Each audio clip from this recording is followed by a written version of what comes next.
La Segunda Guerra Mundial es la gran crisis de la Edad Moderna. La humanidad no podía seguir más el mismo camino. A 80 años de su inicio, una nueva era en ciernes.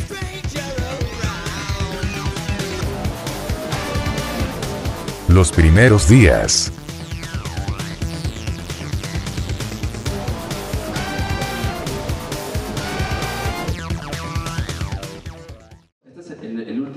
La última sesión del ciclo de los primeros días. Es un ciclo que estamos platicando sobre como el cambio institucional que ha habido después de la Segunda Guerra Mundial. Y hoy este es el cierre, y me interesa mucho cerrar un poco el objetivo de este cierre es un poco con las nuevas tendencias, como me parece las tendencias más vanguardistas que hay en el mundo, en general en el tema económico y social, ¿no?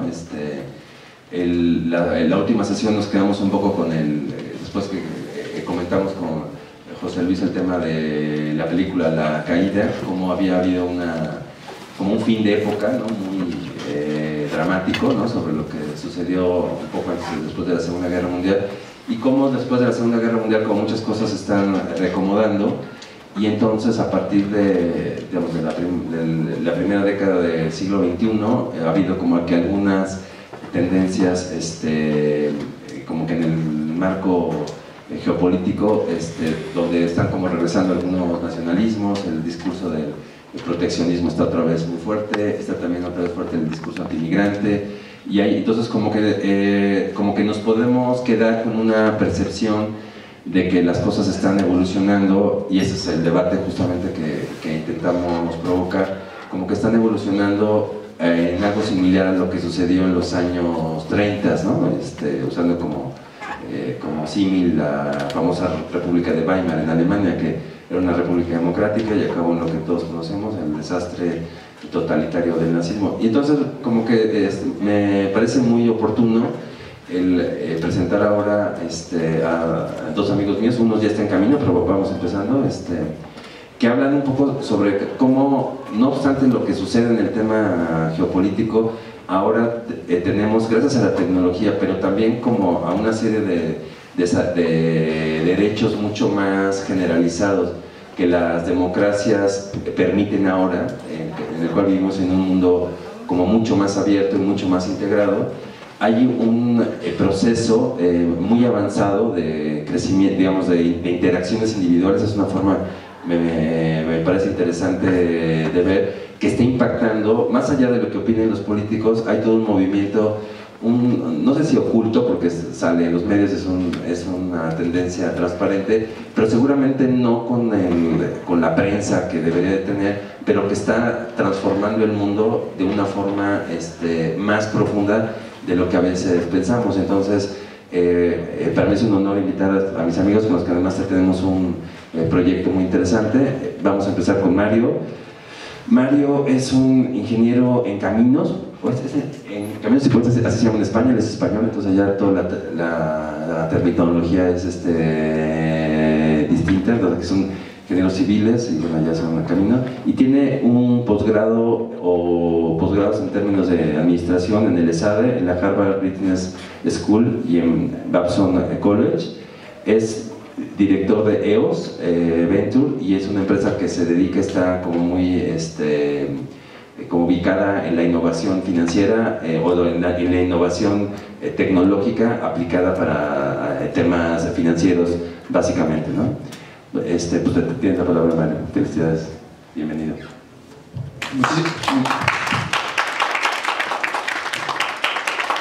Muchísimas gracias, Sergio, por el honor de estar aquí con todos ustedes y haberme invitado. Bueno, mi tema es un poco, como decía Sergio, ya la transformación que estamos viendo en servicios financieros. Si queréis, me pongo de pie. Y bueno, comentaros un poco, por hacer amena la charla, era un poco la idea. Mis dos pasiones son el cine, soy cinéfilo, y las fintech, ¿no? Aquí entonces tenemos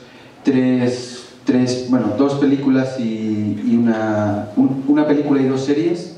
Muchos de ustedes seguro las conocen. Digo, sobre todo la última, porque veo que no somos tan jóvenes en la audiencia. Entonces,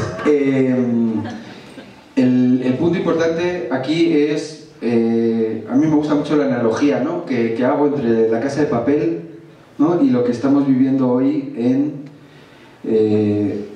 lo que era, hasta la fecha, ¿cuántos de ustedes, no?, pagaban hasta hace poco? Bueno, todavía están usando el cheque, ¿no?, pero este tiende a la extinción. Ya vamos a dejar de tirar árboles y usar este, que además de que le cuesta al banco, nos lo cobran, y también pues no es tan rápido como nos gustaría, ¿no? Aquí se guardaba el dinero, ¿no?, en las grandes bóvedas de los grandes bancos centrales, ¿no?, y las reservas federales.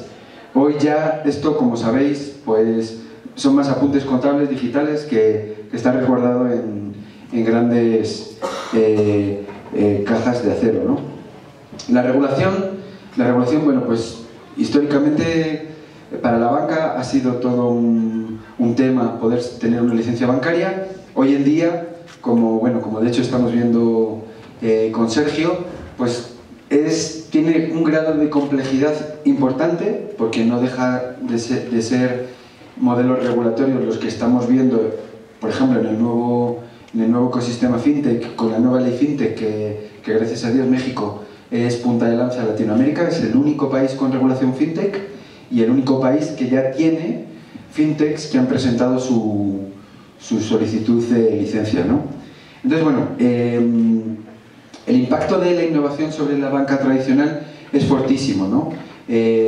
La banca y las fintech van a tener que, de alguna forma, o ya lo están haciendo, unirse como un buen matrimonio para poder darle soluciones al usuario final que le resuelvan su problemática, ¿no? Aquí vemos un ejemplo muy interesante, es cómo los bancos nos han estado cobrando intereses y tasas de servicio, ¿no?, mientras que, por ejemplo, empresas como Google, que es el gráfico el gráfico de aquí, solo vive de monetizar nuestra información, nuestros datos, ¿no? Entonces, los bancos van a empezar a explotar esta última columna de Google.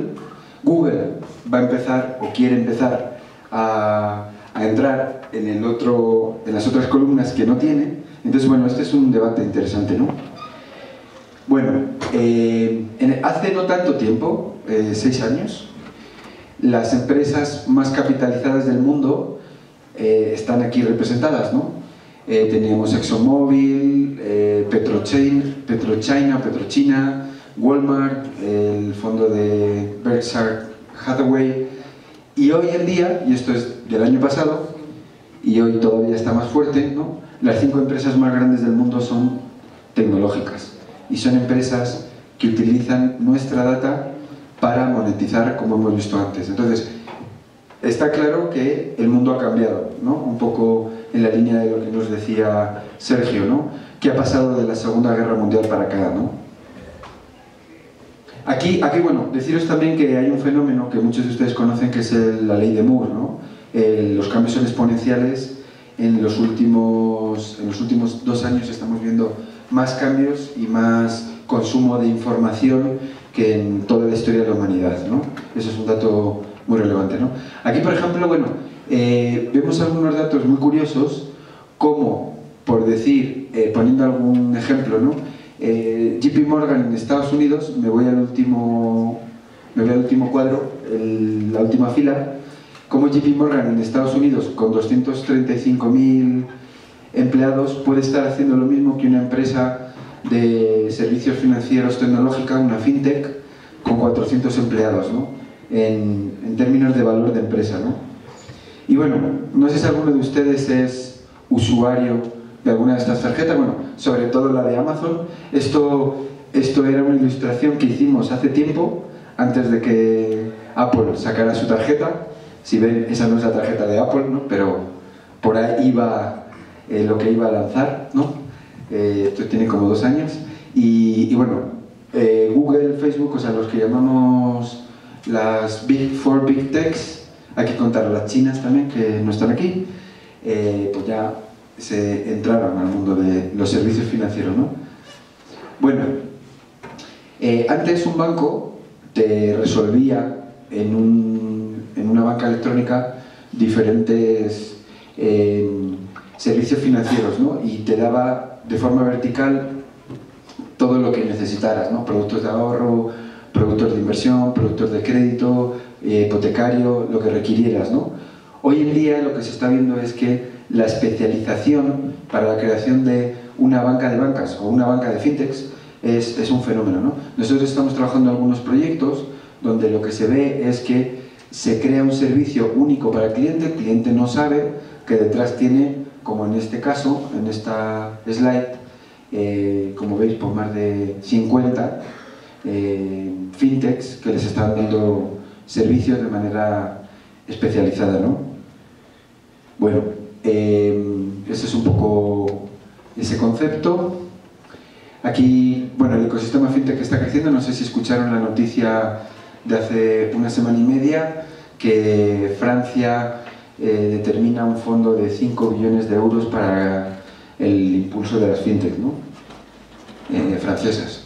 Bueno, aquí tenemos, bueno, el levantamiento de las máquinas, ¿no? Tiene que ver con todos estos temas, ¿no? Alrededor de este fenómeno tenemos adicionalmente, ¿no? Movilidad, Big Data, Machine Learning, drones, nube, Internet de las cosas y social, ¿no? Junto con blockchain, que algunos lo habréis oído, ¿no? Entonces, esto quiere decir que se están automatizando ciertos tipos de servicios, en este caso servicios financieros, que nos van a terminar convergiendo en una próxima generación de Internet, ¿no? que específicamente servicios financieros van a darnos mejores soluciones, ¿no? Bueno, la película que todos los que estamos prácticamente, algunos veo que no, pero conocemos, ¿no?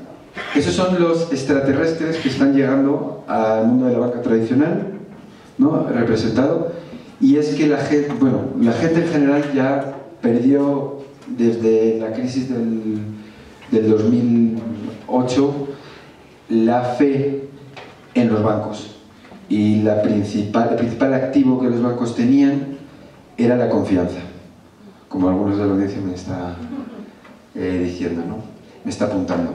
Entonces, estos porcentajes significan el porcentaje de confianza que yo, usuario, tendría para dejarle mi tarjeta a Amazon contra dejarle mi tarjeta a Bank of America, por ejemplo, ¿no? Poniendo esos dos, un 71% de confianza contra un 36% de confianza, ¿no? Entonces, lo que quiere decir eso es, ya no confío en la banca, ¿no? Ya hay otros jugadores en los que sí depositaría mi confianza que llegaron, que son muy jóvenes, ¿no? ¿Tienes el dato de Facebook? Facebook es distinto. Sí, Facebook, como sabemos, también es un buen punto, es otra Big Tech 4, también incurrido en los servicios financieros. Ellos tienen, obviamente, la data que sí explotan de billones de usuarios, y ellos, bueno, pues están trabajando el concepto de Libra, que bueno, pues Libra, el modelo que tiene es descentralizar el modelo de, valga la redundancia, de bancos centrales, ¿no?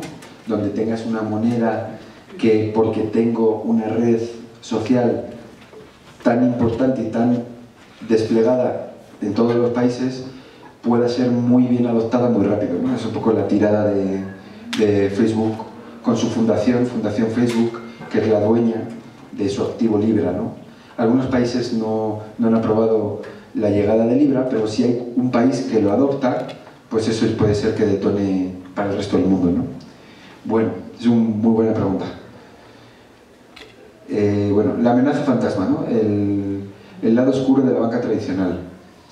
Esto nos va a llevar, todo esto que hemos dicho hasta el momento, pues nos va a llevar a que nosotros creemos que en México está todavía incipiente alguna empresa de servicios financieros con base tecnológica lista para convertirse en el próximo unicornio, ¿no? Nosotros estamos convencidos de eso. Bueno, esa es una presentación que hice, pero si tomamos las 2 últimas semanas, algunos de ustedes habrán visto 3 o 4 noticias donde las valoraciones de las empresas y las inversiones en empresas fintech mexicanas pues están por las nubes, ¿no? O sea, están haciendo valoraciones y se están haciendo apuestas por empresas fintech mexicanas a niveles de Estados Unidos, ¿no?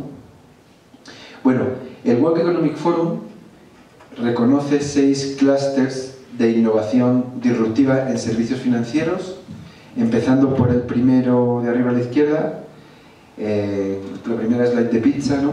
Tenemos pagos, que como veis, pues ya la forma de pagar, ¿cuántos de ustedes no han pagado ya en un dispositivo que no es un dispositivo bancario, sino que es un dispositivo de estos que por ahí naranjas, hay, bueno, no quiero hacer publicidad, ¿no?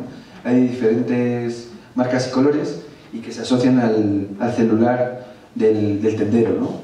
Entonces, medios de pago obviamente ya cambió el modelo tal y como lo conocíamos, ¿no? De toda la vida.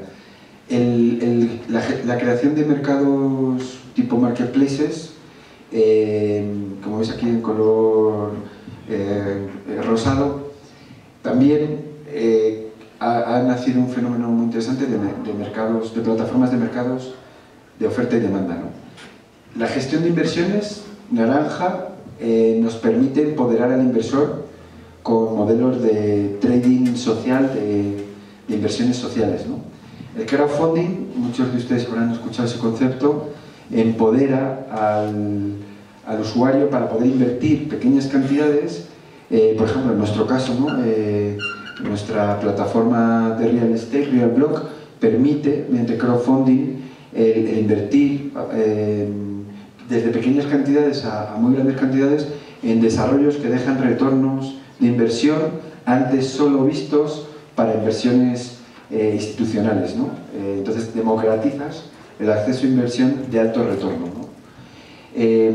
Bueno, inversiones alternativas como depósitos o préstamos en modelos también de plataforma digital, y bueno, el mundo de los seguros, que como sabéis, pues bueno, es también muy interesante, como ya hay comparadores de seguros y todo esto.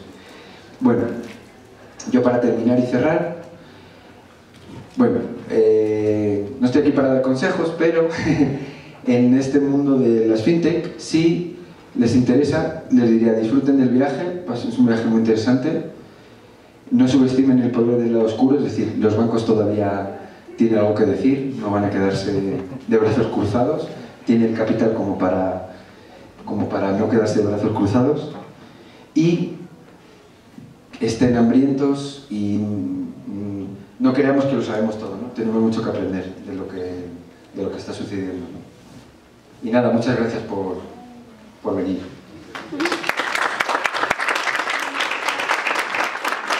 Muchas gracias, Manuel. Es muy interesante, un poco cómo están, me parece como que a reserva de luego de ver dudas al final y comentar muchos temas que tú planteas después de la segunda plática. Planteas muy bien cómo hay una revolución total con las nuevas tecnologías que tienen un paradigma como distinto al que estaba antes. Me parece central el tema que manejas, el asunto de la confianza. Una de las razones por las que los bancos centrales pues, tenían sus reservas en oro y al final, a partir de los años 70 tenemos emisión monetaria fiduciaria, pues es todo un debate en torno a la confianza, ¿no? Entonces, ¿cómo es la confianza? Pues es un elemento cultural que tienen las sociedades y esas pues van transformándose, ¿no? Y ahorita pues hay mucho más confianza en temas tecnológicos, ya no necesitamos el aval del oro y no necesitamos el aval cada vez menos del Estado, digamos, para darle un valor a nuestros depósitos, y entonces empieza toda una transformación que no es solamente tecnológica, y tú lo apuntas muy bien, sino también tiene que ver con un patrón psicológico que tiene que ver al final también con la revolución cultural de los años 60, donde perfil, digamos, psicológico es ahora mucho más libre, mucho más libertario y mucho más individualista, ¿no?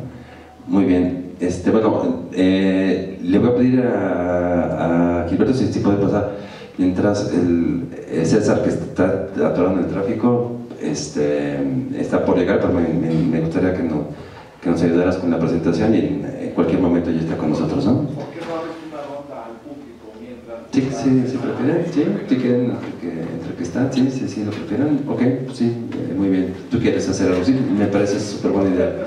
Para empezar a calentar, si quieres, aquí tienes un micrófono, a ver, aquí te lo paso.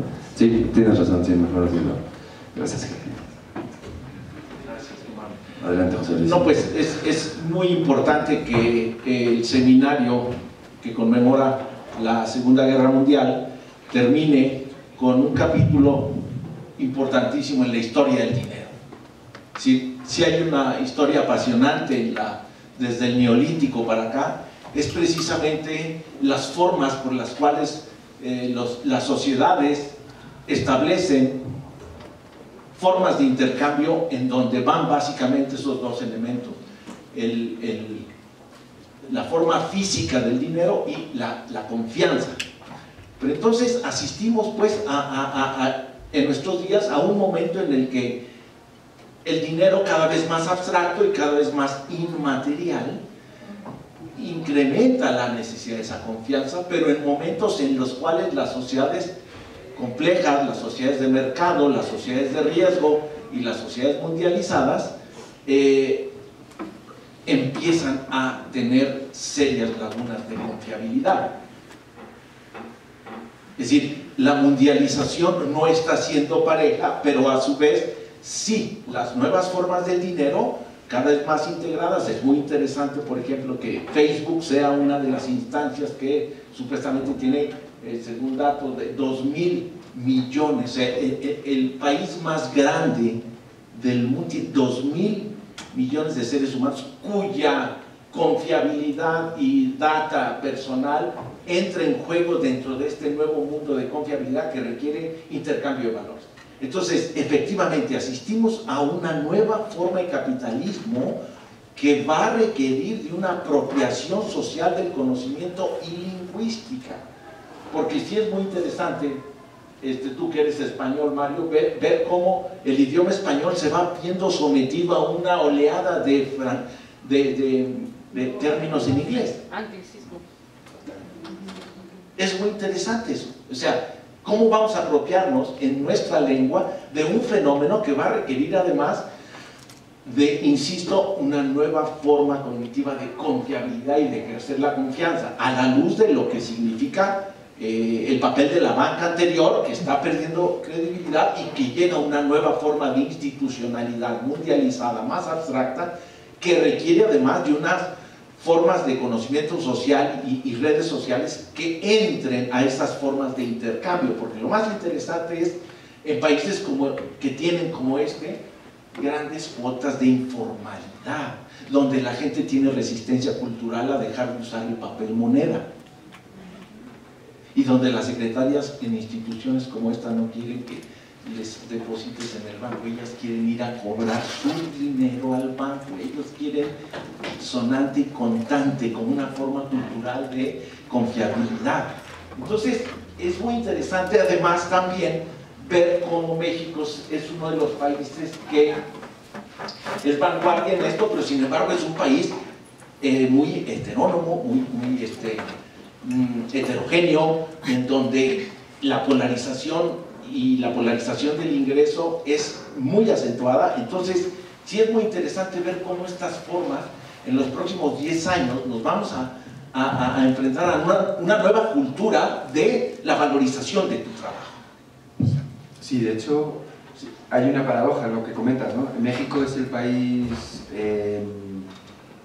de mayor tasas de interés del mundo y es el país con mayor índice de no bancarizados del mundo. Entonces es una paradoja. En noviembre, que es Open Banking Summit, ahí tienen la web donde pueden entrar, ya están los tickets a la venta y bueno, todo esto lo vamos a tener autoridades, vamos a tener jugadores de diferentes países que nos van a estar contando precisamente, ¿no?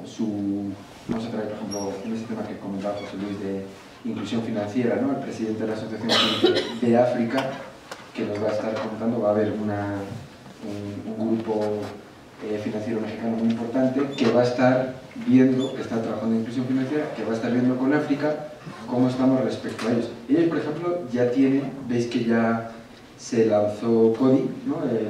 el sistema de pagos por el celular, ¿no? Por Banco de México.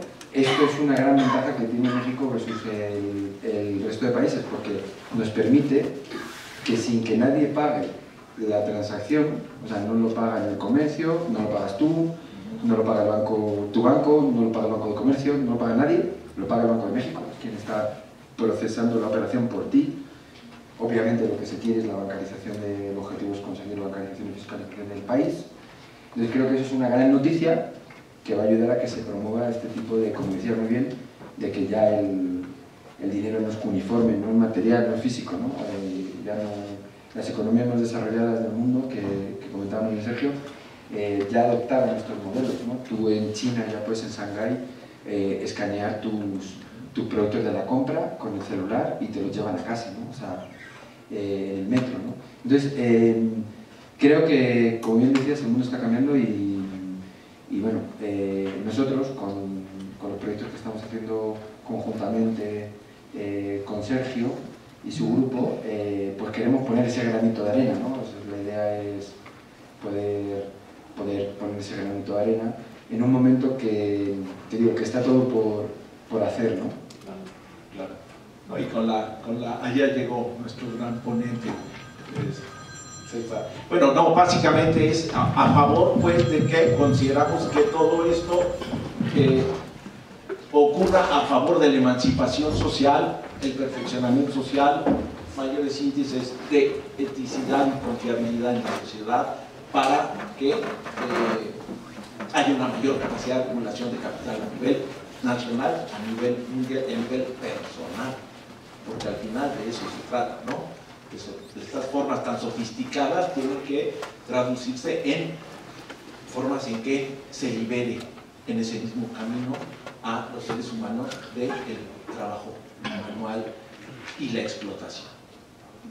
Esto, sería la idea de que hay un camino en esta dimensión tan innovadora, tan importante, que haya oxigenación, ventanas a disminuir las formas de explotación del trabajo. Los felicito y bueno, César, bienvenido. Sí. Gracias, Luis. Y un comentario un poco sobre lo que decía Mario antes de hacer la presentación de César, es como uno puede decir, bueno, esta innovación, uno lo ve así como muy económica, muy financiera, y la realidad es que tiene, o sea, es una ventana, a mí me parece por eso muy interesante estas reflexiones en este espacio, que es una ventana cómo está cambiando la sociedad en beneficio, ya no de los países, me llama la atención cómo es un tema que comentamos de la última sesión, para la generación de antes de la posguerra hablábamos, y todavía hay políticos que hablan en términos de países, como el prestigio de México, bueno, y en el caso de Hitler, el caso extremo, el pueblo, o sea, el individuo alemán no existe, lo que existe es el pueblo, el concepto de Germania, ¿no? Aquí es totalmente distinto, increíble, todo en el fondo, todos los países, los gobiernos del mundo ven con mucha preocupación todo esto que está sucediendo, porque es una forma en que empieza en un proceso de legitimación del orden anterior.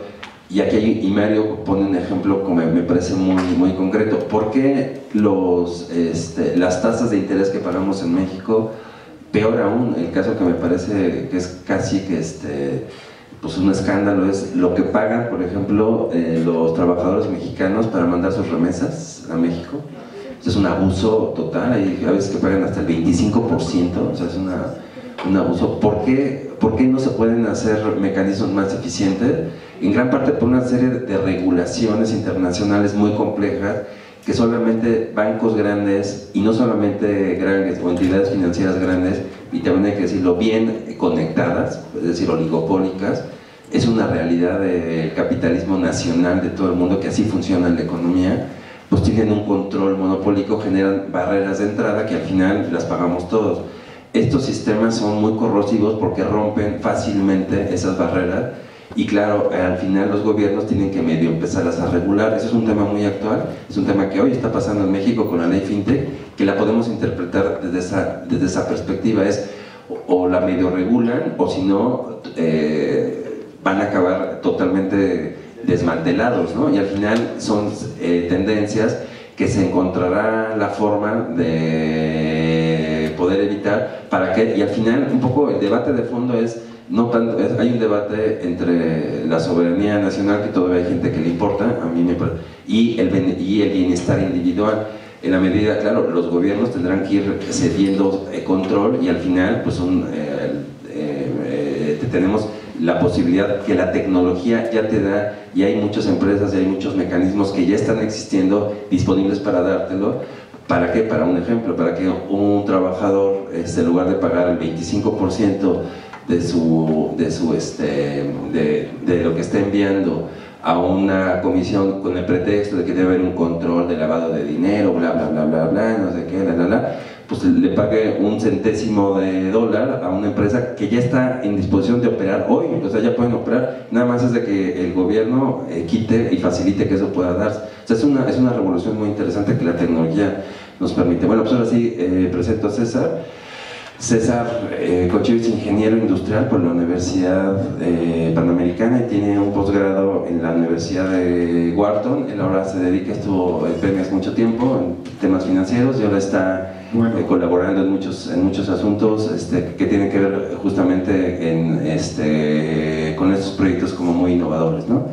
Bienvenido, César, qué bueno que ya el tráfico te dejó. Igual y puede ser en esta compu en la que usted... Si hay red, está conectada aquí. Sí, esta no está, sí. En esta ya estamos, si quieres. Está conectada.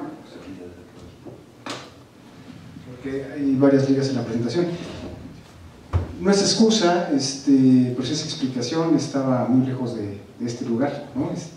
La 4T me favoreció quitándome el empleo, entonces estaba en una entrevista de trabajo que se largó más de lo debido y eso pues tiene prioridad, ¿no?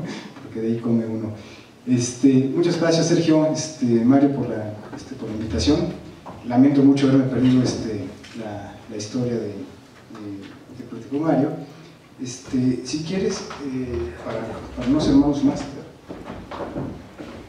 yo más que, yo soy MBA, ¿no? Como se ve, yo no soy tan académico, yo soy un hombre que ha estado más en la parte de empresa, en banca, después sacando petróleo, tratando de sacarlo, en diferentes puestos, pero eso me ha permitido tener más o menos un poco, ¿cómo se le hace aquí el clic para que pase? Allá. Entonces yo más bien les quiero proponer un tema, más que contenido, hablar de algo, yo quisiera hacer reflexionar sobre algunos temas.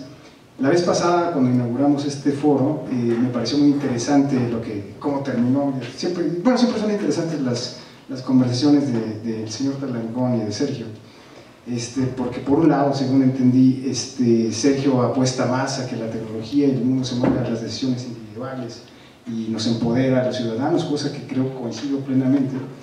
Pero sin embargo, Talancón proponía que pues, hay mitos o hay historias como el riesgo de la guerra nuclear, etcétera, que persisten, ¿no? Todo esto a partir de la Segunda Guerra Mundial, etcétera, ¿no? Y no puedo coincidir más con los dos, ¿no? Porque al final yo creo que el mundo va cambiando en base a las historias que se cuentan, ¿no? Y un buen ejemplo son las historias que cuentan Andrés Manuel y la mayor parte de la gente las cree, ¿no? Y eso mueve masas y permite que en base a creencias se cambien las cosas, ¿no? Ayer debatía con Sergio, y decía, no, pues que por ejemplo antes existía el oro, la gente creía que el oro, o cree que el oro vale mucho, de ahí sale la moneda respaldada en oro, pero después dijeron, no, eso es el Estado que respalda el billete, y nosotros creemos que la lana que tenemos aquí o que está en una tarjeta depositada tiene valor, ¿no? Pero es una creencia y eso hace que funcionen las cosas, ¿no? Entonces ese es el mundo de las creencias, el origen de este tema, ¿no? Entonces yo más que hablar de blockchain como tal, quería reflexionar sobre los temas que tienen que ver con el desarrollo de la tecnología, porque aquí sí estamos en un parteaguas, ¿no? Del impacto que tiene la tecnología, no solamente en el ámbito de blockchain, que se me hace muy acotado y desde mi punto de vista, no sé qué opinas Mario, es una trivialidad de impactos muy importantes, ¿no? pero es una trivialidad. O sea, le digo a Sergio, para mí es un libro contable, ¿no? Que está en forma electrónica y es inviolable y da confianza, resuelve un problema que la humanidad ha tenido, que es el tema de cómo resolvemos la confianza, ¿no? Que vamos a llegar a eso más adelante, ¿no? Pero es el gran impacto que tiene, pero en sí mismo, eso lo descubrieron los fenicios, ¿no? Y hacían la nota de cuántos, ¿no? de cuántos costales de grano traías, ¿no? Y lo iban anotando, hicieron un libro contable. Ahorita yo les quería más o menos comentar del mundo de donde yo vengo, más o menos en qué se fijan las empresas, o qué es lo que le pega al mundo. Entonces, en cuanto a las empresas, KPMG, que es una consultora, ¿no? mundial, etcétera, dice, oye, las prioridades para ser competitivos hoy, ¿no? y hacia adelante, pues está basada como en 4 elementos, que es lo que ellos ven, ¿no? Uno es la gestión del talento. Ya el talento, o sea, las maromas que sabíamos hacer antes, ya no son las mismas que se requieren en el futuro o hoy día, ¿no? Ahorita que vengo de una entrevista, pues ¿qué les vendo? O sea, yo no sé hacer nada, ¿no? O sea, yo me preparé de ingeniería industrial, pero hace mucho tiempo, ya no es lo mismo que se requiere hoy. Son otras habilidades, hay que reentrenar a la gente. Incluso yo cuestionaría la forma de educar hoy día, o sea, la escuela, el sistema tradicional, primaria, secundaria, universidad. Ese nació en la revolución industrial y de allá viene. Hoy tendría que imperar otro tipo de educación. Cada uno de nosotros debe estarse autocapacitando en cada momento, ¿no? Para sacar mayor raja y desarrollar sus potenciales para estar a la altura de los retos que vienen hoy día, ¿no? Está la parte de la transformación digital, que no solamente es blockchain, otra vez blockchain es un pedacito, pero ya se habla de inteligencia artificial, se habla de ¿cómo se llama? De los datos, de Big Data, ¿no? El manejo de datos a forma brutal, ¿no? La parte de Internet of Things, ¿no? En donde ya todo se conecta y Alexa, por favor, jálame el baño, le jala el baño a Alexa, ¿no? Y ¿no? Súrteme el refrigerador con las cosas que necesito, ¿no? Eso ya es inteligencia artificial aplicada con los dispositivos conectados, etcétera, que transforman la forma en que hacemos las cosas, ¿no? Obviamente hay el otro de la innovación. Todas esas tecnologías, todas esas necesidades, esto es maravilloso. Esto me gustó mucho la innovación porque donde en una transacción comercial, o sea, yo tengo este bote de agua, ¿no? Y Sergio tiene este folder, te cambio este folder de agua por ¿no? Entonces yo tengo y él tiene ¿no? Oye, pero si Sergio tiene una idea y yo tengo una idea, ¿no? Y las intercambiamos, Sergio sale con 2 ideas y yo salgo con 2 ideas. Cuando eso se lleva a la sociedad y creamos esquemas de innovación en donde cada quien pueda aportar una idea, se crea un fenómeno exponencial de generación de conocimiento brutal, ¿no? Y las tecnologías lo que están haciendo hoy día permiten eso. Y más adelante vamos a llegar a un tema de open source, que yo creo que desde mi punto de vista es lo que va a hacer que la humanidad realmente cambie para mejor, ¿no? Otro tema, el World Economic Forum, se sorprenden o maravillan tanto de este tema, se preocupan tanto que dicen, no, a ver, aquí el tema no es de tecnología, porque pues, como decía el blockchain es piece of cake, ¿no? El tema es el talento que pueda encontrar la forma de aplicar esas tecnologías hoy día y generar valor, resolver problemas reales. Más adelante, parte de un documento, o sea, por ejemplo, Bill Gates, que es el multimillonario, no sabe qué hacer con la lana, se dio por agarrar a los mejores talentos, ¿no? Para resolver problemas reales, ¿no? Dice, oye, es increíble que hoy día en el mundo la gente, los niños, se mueran de diarrea. Pues junta talento, junta tecnología, y con tecnología puede ser varios que resuelvan el problema, ¿no? Obviamente pues una millonada resolverlo, pero cuando lo haces llegar a una escala baja el costo. Pero resulta que la gente, lo hacía pipí donde defecaban, ahí mismo se bañaban y ahí tomaban agua para beber. Un problema de ese tamaño, el impacto social que tiene es brutal. Y eso se resuelve porque tienes tecnología. Entonces el tema de cosas que estamos viendo, y más adelante vamos a ver el tema del concepto de abundancia, que proponen a través de Singularity algunos autores. Si les aburre algo lo que digo, díganme, next, ¿no? ¿Qué le preocupa a la gente que hace lana? ¿No? Según también los grandes líderes y todo el rollo. Pues otra vez, nos preocupa la inteligencia artificial, la geopolítica y las tensiones comerciales, China, Estados Unidos, ¿no? O Estados Unidos, México, ¿no? El crecimiento más allá de los negocios. ustedes los economistas le llaman externalidades, ¿no? O sea, aquí tú puedes tener, si yo puse lo que sea y contaminar, no, nadie lo paga, ¿no? Las empresas ya se tienen que preocupar por eso, ya de hecho se preocupan, ¿no? Algunas son más falsas que otras, pero tienen que tener una imagen positiva frente a sus consumidores, si no, no van a vender sus productos simplemente, ¿no? Yo soy el típico que, por ejemplo, ahorita ya abrí el agua esta porque tenemos muchísimo dinero, pero yo cargo mi botecito, ¿no? O sea, yo lo lleno, prefiero no hacerlo, y la sociedad está cambiando en ese sentido, ¿no? Hay algunos que te preocupas por, no agarro eso porque es el empaque, la basura, no se está acabando las ballenitas, lo que sea, pero eso ya permea más, los jóvenes se entienden más de eso. Va a ser un diferenciador para aquellas empresas que puedan darle la vuelta al tema de contaminación, ¿no? Empleo y capacitación, eso creo que ya lo dije, ¿no? Igual ya avanzo más rápido en unas que otras porque como son temas de reflexión, el orden no necesariamente va a ser el mismo. Hay otra disculpa de que lo puse en inglés, pero como era aquí un foro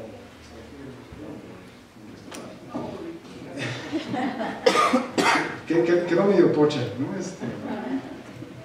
Y la otra es eso de estar buscando chamba, es un proceso de tiempo completo, ¿eh? O sea, no creo que por ejemplo, para Harari, no sé si lo ubiquen, para él dice, bueno, los tres grandes temas de la humanidad, los otros eran del mundo de los negocios. Para el historiador Harari, dice, pues aquí la onda está en los temas nucleares, ¿no?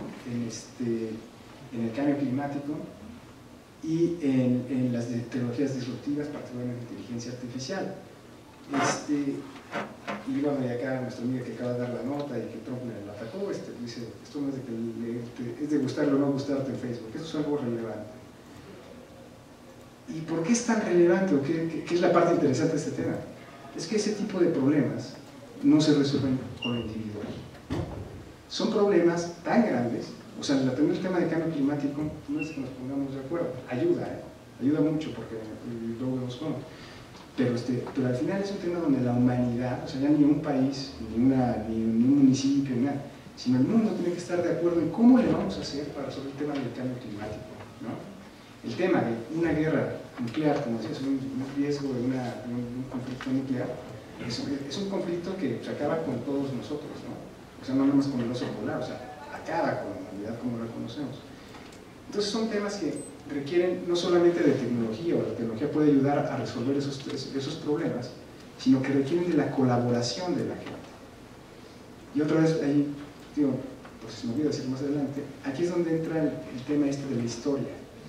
Si nosotros seguimos contando una historia en donde los mexicanos son feos, son rateros, son drogadictos, ¿no? Y vienen acá a invadir, es una historia donde hay confrontación, la historia esta de los fifís y los no fifís, los conservadores, ¿no? Son historias que dividen, ¿no?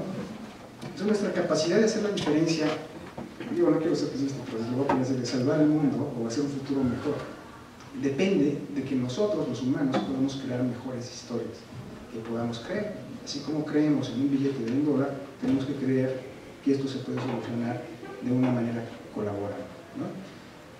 Allá arriba a la derecha, esa presentación creo que la vas a poner en algún sitio, ¿no? Ya está en incógnitas. Bueno, se pueden meter ahí y búsquenle en mi presentación, pues búsquenle ahí, píquenle. A ver, vamos aquí un ejercicio, si no, pues yo ahí. Yo aquí sí lo estoy viendo allá. Algo sucedió. Dale a duplicar pantalla.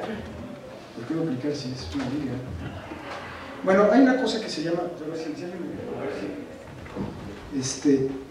que se llama el boletín igual lo conocen ustedes que son científicos, de científicos atómicos, ¿no? Entonces, después de la Segunda Guerra Mundial, que es de donde viene todo este rollo, hicieron este reloj, ¿no? Dijeron, a las 12 se va a acabar el mundo, ¿no? Y creo que por ahí del 49 estamos a 9 minutos antes de las 12. Ahí está, gracias. Lo veo acá, pero bueno, pues lo manejo por acá. Aquí está. ¿No? Se ha acelerado ese reloj. Entonces, ese reloj se va acelerando con el tiempo, pero con base en evidencias científicas de cómo están los riesgos. Acá. Luego, pues el número el riesgo nuclear, también cómo están las armas, ¿no? Cómo han evolucionado, pues aquí es toda la Guerra Fría, ¿no? Y aquí baja, ¿no? Ahorita estábamos mejor que antes, entonces el riesgo está mitigado. Pero si tú te bajas, O sea, los invito a que jueguen con esta chiva, los que no la conocen, porque está interesante. Ahí dice qué países son los que las tienen. Rusia tiene más, después está Estados Unidos, ¿no? Oye, cambio climático, ¿cómo está? No, bueno, pues las emisiones están subiendo, ¿no? ¿A partir de cuándo? De la Segunda Guerra Mundial empiezan a subir mucho más, ¿no? Los niveles del agua, etc. Son riesgos que nos afectan, otra vez, ¿no? Porque son externalidades. A nadie le cuestan, y mientras no cuesten, los vamos a utilizar, ¿no? O sea, tanto derecho tienen los chinos de contaminar el planeta como los gringos lo tuvieron, ¿no? ¿Por qué no? Entonces, más o menos es eso, ¿no? Y es un poco lo que gritaba esta niña en la ONU, ¿no? O sea, aquí no es de que nos guste o no, son temas reales que se tienen que resolver, ¿no? Déjenme regresar a ver si encuentro dónde estaba. Creo que es esto. Acá, tú lo veo 3 veces. Está.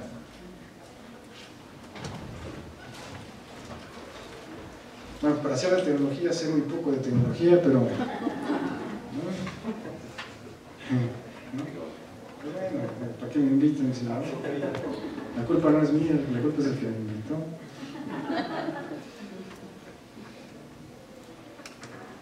Ahí estamos. Bueno, pues creo que soy mejor. Ahorita me he hecho una canción para que hacemos karaoke. Ya esto me lo voy a brincar porque ya lo vimos, ¿no? Esta es un poco de reflexión también, si hacemos algo, si no hacemos nada, pero ustedes que están en este medio lo conocen mucho mejor que yo. El tema de tecnología es importante, que es lo que les decía al principio, de la ley de Moore, no sé si lo conocen, básicamente esto es lo que nos lleva a lo que algunos llaman la singularidad, y es estamos llegando a un nivel de que el conocimiento crece de una manera tan exponencial, ¿no? Que pues, no sé si aquí sociólogos o no, pero yo me atrevería a decir que los humanos ni siquiera estamos, o sea, no estamos preparados o no evolucionamos para convivir, ¿no?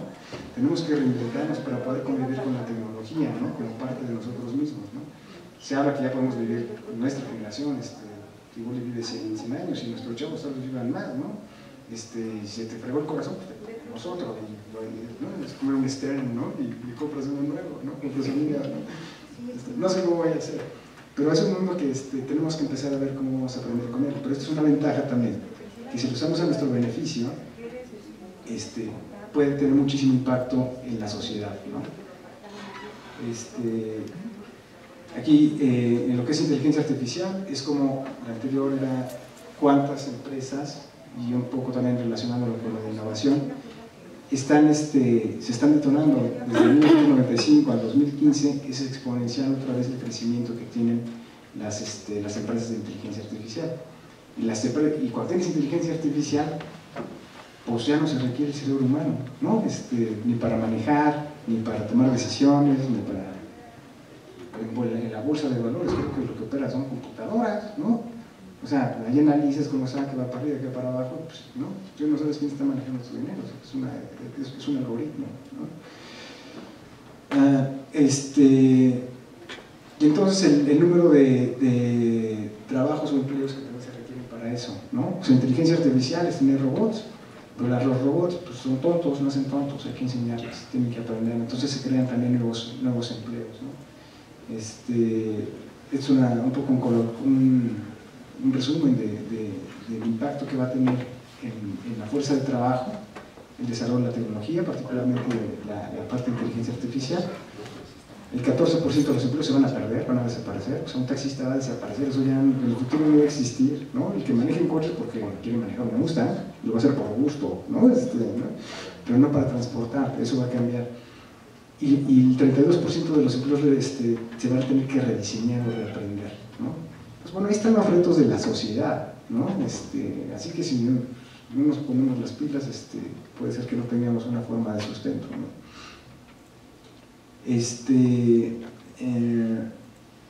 Es un poco Peter Diamandis, es uno de los creadores de la Universidad de la Singularidad, ¿no? Que básicamente lo que propone es que estamos en un mundo de abundancia. O sea, lo que hace la tecnología es que te ayuda a hacer más vastos esos recursos, ¿no? hacerlos más accesibles, porque los recursos están, el chiste es que los puedas hacer accesibles. ¿Y qué es lo que hace que sean accesibles? Pues básicamente la tecnología y el intelecto humano, la colaboración y la innovación, ¿no? Entonces les dejo esas frases que me encontré, que me parecieron interesantes. Y pues ya, ¿no? Vamos a la siguiente. Ahora, hablar un poquito de lo de blockchain y un poco de lo que escuché a Sergio que estaba diciendo hace un momento, de la parte de las comisiones, ¿no? Que dije, bueno, a mí sí, soy marro, ¿no? Pero soy más marro cuando el banco me cobra 450 pesos porque no tenemos algo mínimo, como además está prestando mi lana a otro cuate, yo ni sé, ¿sabes? A mí me ofende muchísimo. Entonces, ¿qué te parece si lo sacamos de la jugada y nos hacemos el negocio entre tú y yo? Oye, pero no te conozco, no importa, tenemos un sistema que nos puedes enseñar, o sea, hace que la transacción sea transparente y nos sepa exactamente de quién es cada cosa, ¿no? Pues yo sí lo haría, ¿no? Y además te da un mejor retorno, ¿no? Que no sé si platican el proyecto, pero son cosas en las que estamos trabajando ahorita los tres que estamos aquí juntos, ¿no? Entonces esto en realidad tenemos ahora bitcoins, ¿no? Que son monedas precisamente que son así, ¿no? Yo puedo hacer una transacción con mi hermana o con mi hija en Alemania, ¿no? Pagan en bitcoins. ¿Sabes? ¿Usamos euros? No. ¿Usamos pesos? Tampoco. Y yo esos mismos bitcoins los puedo usar para comprar una casa en algún desarrollo en Yucatán, ¿no? ¿Me reciben bitcoins? Sí. Y ya, ¿dónde entra el sistema monetario ahí? ¿No? ¿Para qué lo necesitas? Antes se usaba para darle transparencia al sistema, ¿no? Es el Banco de México el que firma ahí el cheque. Pues ahorita yo ya creo menos en el Banco de México que en un sistema de información, en un robot, ¿no? El robot opera por algoritmos, no por emociones ni intereses políticos, ¿no? Entonces creo que es un poco lo que creo que se quiere reflejar en esta lámina. No sé si queremos agregar algo de esto. Al final para Sergio va a tener que rematar, como siempre. Pero entonces uno de los grandes valores ahora sí de blockchain como tal, al menos el que yo identifico, es ese rol de transparencia, ¿no? Ese rol que antes tenía, por ejemplo, el Banco de México, o ese rol que tiene el registro público, la propiedad, son roles que ya no se requieren, ¿no? Es más, y más cuando vas al registro público de la propiedad y le dices, y eso es verdad, oiga, me da la libertad de grabarme en este terreno. Sí, joven, ¿cómo no? ¿Cómo lo quiere? ¿Con gravamen o sin gravamen? No, pues es como usted quiera, ¿no? Pues a ver, ¿no? Depende del uso, ¿no? Entonces en el blockchain no tienes ese problema. O sea, lo que pasó está registrado, lo registró Juan, Chana, ¿no? Pedro, y así está la transmisión de la propiedad, y es inviolable. Y todos en la red lo conocen, ¿no? También aquí les digo que le piquen a esta chiva porque hay cosas interesantes. Creo que aquí la OSD, que pues a algunos les gustará o no les gustará, pero es un tema que le preocupa a la OSD. Tiene toda, en su página, tiene todo un capítulo que habla de blockchain. Realmente como blockchain no tiene, desde mi punto de vista, ningún mérito ni ningún chiste más que ser un libro contable que lleva registros y está todo en la red, en la nube, lo que sea. Para mí lo importante, lo que llama la atención es en qué se aplica, ¿no? Y lo más conocido, lo que todo el mundo sabe.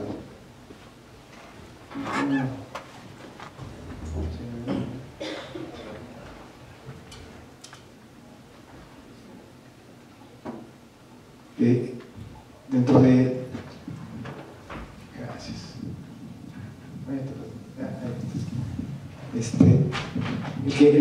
Dentro de los usos más comunes, el más famoso es el que se usa para las criptomonedas, ¿no?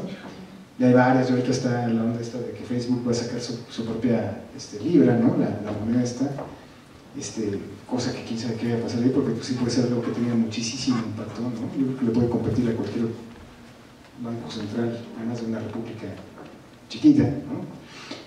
No lo sé, pero ahí tienes muchísimas aplicaciones que son más allá de eso, ¿no? Tienes para manejo de inmuebles, tienes para manejar logística, tienes para manejar registros civiles, tienes pues cualquier cosa, o sea, cualquier activo, ¿no? Ustedes mismos, nosotros mismos, ¿no? Yo nazco, nace tu bebé, le das un código, ya, es una persona que siempre va a existir, se va a morir, etcétera, o sea, no sería falsificable, ¿no? Un pasaporte o algo, ¿no? ni lo necesitarías, pues, ¿no? Con tu propio registro puedes moverte por cualquier mundo, ¿no? Eso se usa en mercancías, en lo que tú quieras. Entonces las aplicaciones son infinitas, ¿no?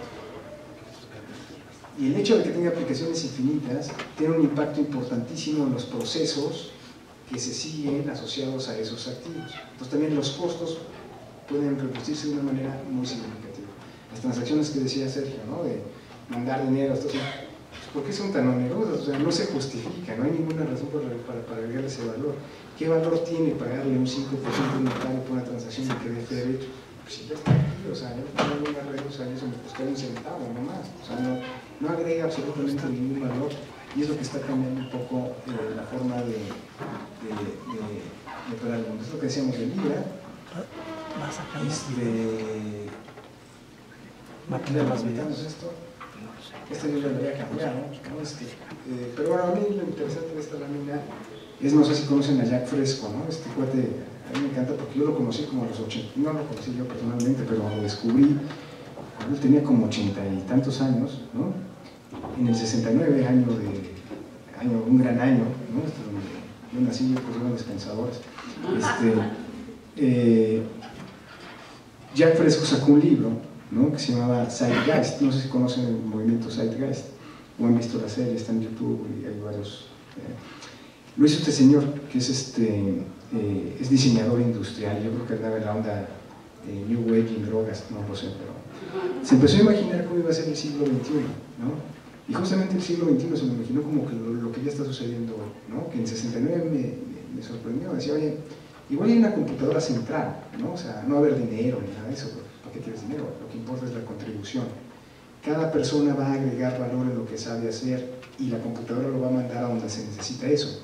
¿Por qué? Porque la computadora tiene algo que nosotros no hacemos, que tal vez los mercados lo hacen o lo han venido haciendo, que es optimizar los recursos, ¿no? En una forma holística. O sea, holística es incluyendo medio ambiente, incluyendo las necesidades de las demás cosas, etc. Pero pueden hacer porque es tan complejo el problema que se requieren capacidades de cómputo impresionantes, o sea, ¿no? Que solamente te lo puede dar una gran computadora que ya la podemos tener. O sea, eso ya existe. Estamos hablando de computadoras cuánticas, todavía no están, todavía no se van a estar. Cuando tienes eso, la forma de optimizar recursos es maravillosa.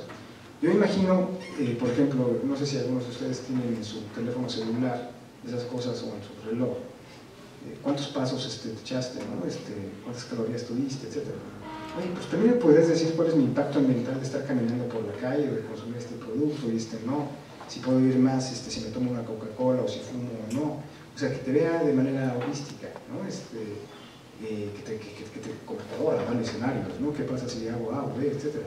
Cosa que ya se hace, por cierto, yo que vengo del sector petrolero, en refinerías. En una refinería tengo un problema, en tu iPad, ¿no? O sea, en una computadora, en tu iPad, dice, oye, no, pues las opciones son estas, la óptima es esta, el costo está tanto tiempo, tú decides. Pues hay que estudiar ingeniería, ¿no? Eso ya existe. Pero bueno, quería llamar la atención sobre Jack Fresco, a mí me sorprendió, ¿no? Y si compran su libro, se van a dar cuenta de cómo lo futurió y cómo va a haber una sociedad futuro. Y yo creo que se parece mucho a lo que yo me estoy imaginando que puede ser, que es algo así como baja mucho, o sea, no hay un gobierno como tal, porque no es necesario y no agrega ningún valor. Es un poco lo que creo que está en debate, ¿no? Y yo coincido, o sea, en la medida que los ciudadanos tenemos más información real, verídica, sin intermediarios, podemos tomar mejores decisiones y cambiando la historia de las cosas. Otro tema que a mí me llama la atención es que estamos viviendo un tiempo en donde ya hay convergencia del conocimiento, la tecnología y la sociedad, ¿no? Que también son temas que los he estudiado mucho Rocco, Miguel Rocco con algunos otros actores, en donde se habla de una plataforma a escala mundial. Decíamos hace rato que los grandes problemas del mundo son problemas mundiales, no son problemas nomás de unos de nosotros. Necesitamos una plataforma de escala mundial que tenga que ver con nanobioinformación, o sea, considerar también ya los aspectos más pequeños, la biología, ¿no? y la información para actuar, y también la parte de la escala mundial y la calidad de vida que tenemos, pero no a nivel local, sino a nivel mundial, ¿vale? Entonces, esto con innovación y responsabilidad la sociedad puede realmente cambiar, ¿no? Es lo que creo que se propone en eso, pero además se ve como algo viable, ¿no? Y lo del lado derecho, lo que está del lado derecho es otro librito con el que me topé, que es el del Open Source Manifiesto, que creo que también es un camino que nos permite acelerar o llegar a eso más rápido, porque hoy, por ejemplo, Libra, o las Amazon, etcétera, son corporaciones. Antes teníamos gobiernos que nos tenían agarrados de donde no queremos, ¿no? Y ahora son Facebook y, ¿no? Y ayudan a ganar elecciones, ¿no? Está cambiando el poder que están teniendo, pero son corporaciones. Entonces, en el momento que esto tú lo vuelves open source, es donde cada uno de nosotros puede ir construyendo sobre una plataforma lo que es mejor para la sociedad. En esa medida también le vas quitando ese poder a las corporaciones y nos podemos autogestionar, que creo que es un poco lo que propone Sergio. Y ya, pues básicamente creo que ahí terminan mis reflexiones. Lo único que al final queda es de donde empecé, ¿no? Yo creo que para poder llegar a esos puntos, ¿no? Lo más importante es que nosotros mismos o alguien pueda contar una nueva historia, porque finalmente la sociedad, nosotros a diferencia de los changos o otros animales, lo que nos hizo llegar a donde estamos es nuestra capacidad de colaboración. Y la gente colabora porque cree en Dios, porque cree en la guerra tal, porque cree en algo. Dame algo en qué creer y yo me muevo, ¿no? Entonces necesitamos a alguien, o nosotros mismos, que nos podamos contar una historia distinta que nos permita alinear estas cosas, la tecnología, ¿no? Con la sociedad, ¿no? Con el conocimiento, y eso ponerlo en aras o en beneficio de una mejor humanidad. Es la única forma de hacerlo. Tenemos que cambiar la historia, y la historia con chica, ¿no? Es la historia que nos contamos, ¿no? En esa medida podemos, yo creo que tener un impacto en cómo este mundo se va a desarrollar. Básicamente eran las reflexiones que yo quería compartir con ustedes, y una disculpa nuevamente y gracias por escuchar.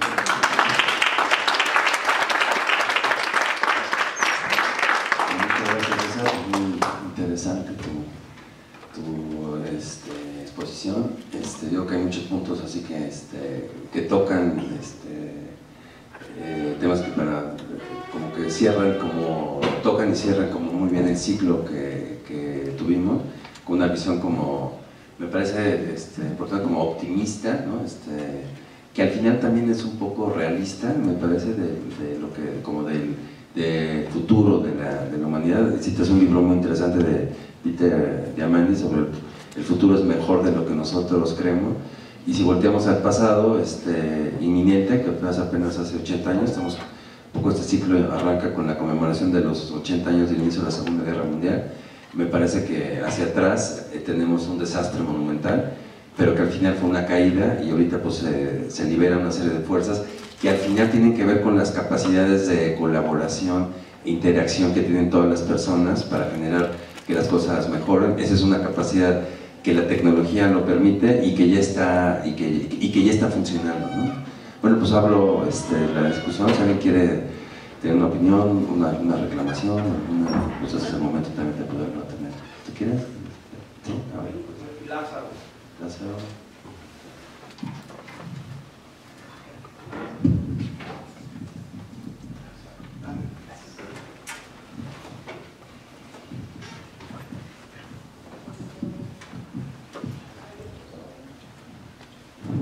Bueno, ante todo, agradecer la presentación que han hecho los colegas aquí.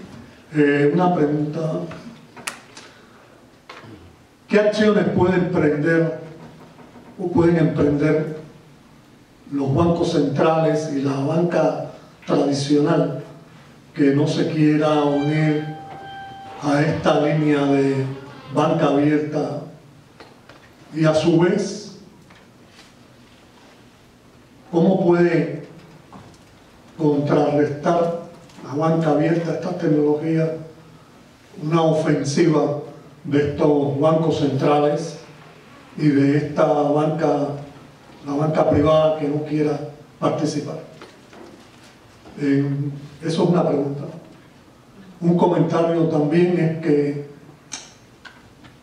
es solo un detalle, pero con la historia hay que tener cuidado, no es el tema de presentar nuevas historias o una lectura nueva que se haga de la historia, sino aquellos acontecimientos históricos que dañan,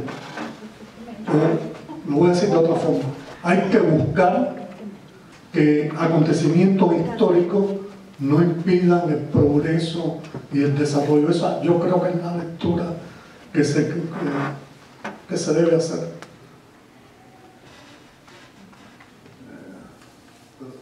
Ya, hasta ahí, si acaso. Respecto a tu pregunta, pues obviamente no tengo una respuesta, pero te puedo comentar una opinión. O sea, ¿qué pueden hacer los bancos centrales? Es lo que hace, yo creo que hay de dos. Una, o te subes a la ola y lo lideras, ¿no? Para tratar de tomar un liderazgo ahí, ir regulando lo que puedas y meterte ahí, y tú ser el mejor, el mayor participante, ponerte adelante y abanderarlo, ¿no?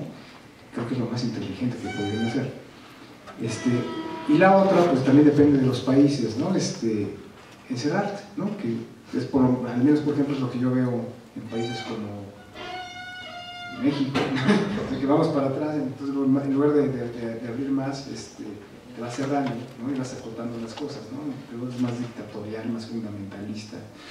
Entonces cuando viene ante el cambio de dos posturas, una, o lo abrazas y te subes a la ola, ¿no? Que son los primeros que lo hagan probablemente son los que más rápido van a aprender y más éxito van a tener, ¿no? O la otra, te vuelves fundamentalista, ¿no? Es regresar a lo que antes me funcionaba, ¿no? Y igual y regresamos al patrón oro, ¿no? Podría ser. Yo creo que las dos formas que veo, y dependerá pues de cada gobierno, de cada, ¿no? Sin embargo, yo creo que cuando hay avances de esta naturaleza no hay marcha atrás, ¿no? O sea, lo que más te conviene es irte para adelante, ¿no? Liderarlo y entrarlo, ¿no? Porque es algo que la gente lo usa. Digo, a mí dame las... Y si no eres en México y aquí me bloqueas, voy a abrir mi cuenta en Alemania, o en algún otro lugar. Pues yo lo voy a hacer, ¿no? Entonces, cuando la gente lo pide y le das un beneficio, que tienes beneficios, lo vas a hacer, ¿no? Esa es mi opinión, ¿no? Y cuando hablo de historia, sí, por supuesto, la historia es una base, ¿no? Que hay que tomar como ejemplo. Aquí me refiero a la historia con la H chiquita como story en inglés, ¿no? Yo sí creo que los hombres, la humanidad se mueve de sus creencias y de sus valores. O sea, lo que más nos limita a nosotros es el yo no puedo porque estoy gordo, ¿no? O sea, también aquellos estaban gordos y corrieron un maratón. O sea, tú solo te pones las limitantes, ¿no? A escala social, pues es lo mismo, ¿no? Tienes que crear una historia social que alguien crea, ya vienen los grandes líderes, ¿no? Los que manejan el tiempo, ¿no? Sí, muchas gracias. Creo que es una excelente pregunta. Nosotros en México tenemos en marzo 2020, las disposiciones de banca abierta.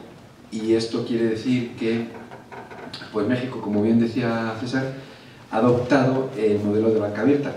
Ahora bien, tomando como otros países que ya tienen leyes de banca abierta, ahí México puede elegir qué nivel de banca abierta va a tener. O sea, puede ser un cumplimiento mínimo, de decir sí, tenemos una legislación de banca abierta, puede ser sí, realmente los bancos, junto con las entidades financieras nuevas, fintechs y otros jugadores, SOFOMES, SOFIPOS, uniones de crédito, cualquiera otras variedades, nos hablamos.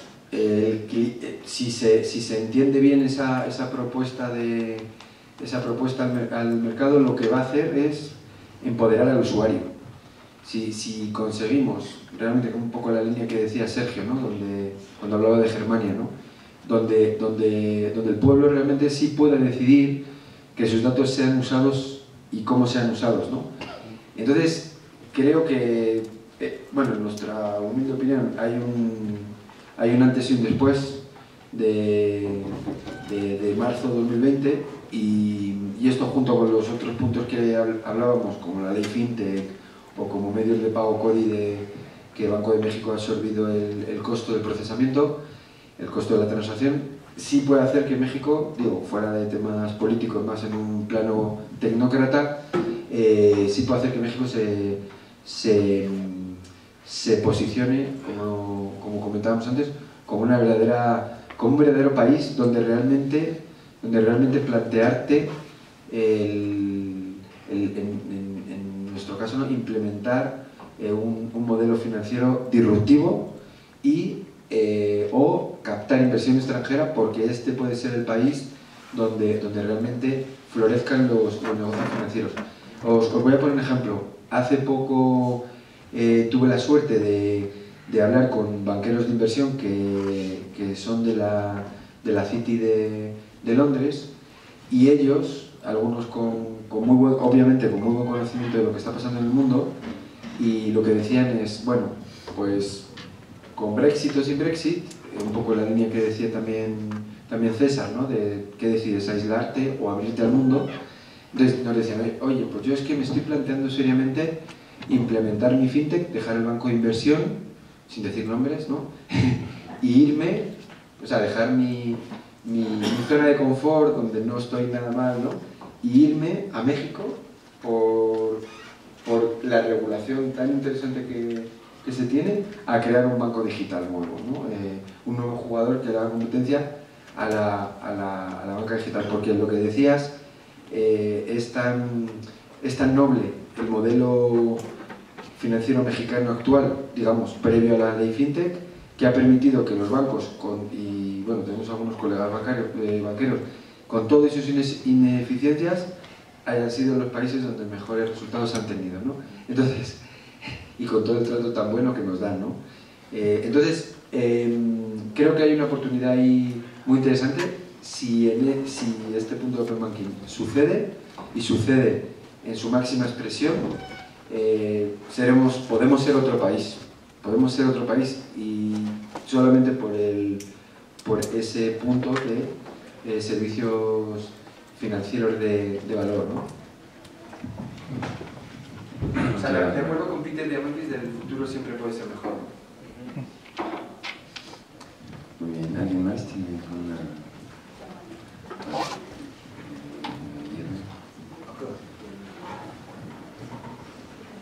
Nada más retomando el punto que manejó Sergio en cuanto a las remesas, quisiera recordarles que ya anteriormente Bertolt Brecht, un famoso literato alemán, dijo que no es delito robar un banco, el delito es ponerlo. En cuanto a la gran oportunidad que tenemos las mentes jóvenes sobre todo, en cuanto a los startups, es un área de oportunidad tremenda para todos nosotros, ¿eh? Acabo de escuchar que el SoftBank, un banco japonés, acaba de crear un fondo de inversión de $5,000 millones para tecnología en México. O sea que más vale que nos pongamos las pilas, porque hay mucha chamba, ¿eh? Pues los invito a que así lo hagamos. Felicidades. Vamos a la plática.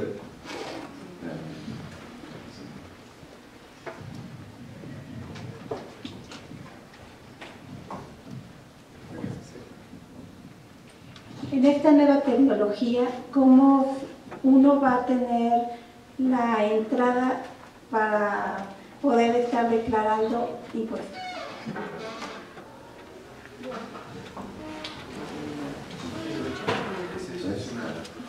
Es una excelente pregunta.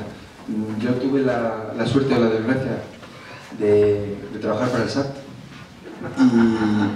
y lo que me pasó es gané un gran contrato y perdí muchos amigos, ¿no? Entonces, esa pregunta, justo, o sea, más que llamarlo Open Banking, a la pregunta anterior, con esta nueva pregunta, realmente no es Open Banking, ¿no? Y creo que lo ponía también César, yo diría que es OpenX.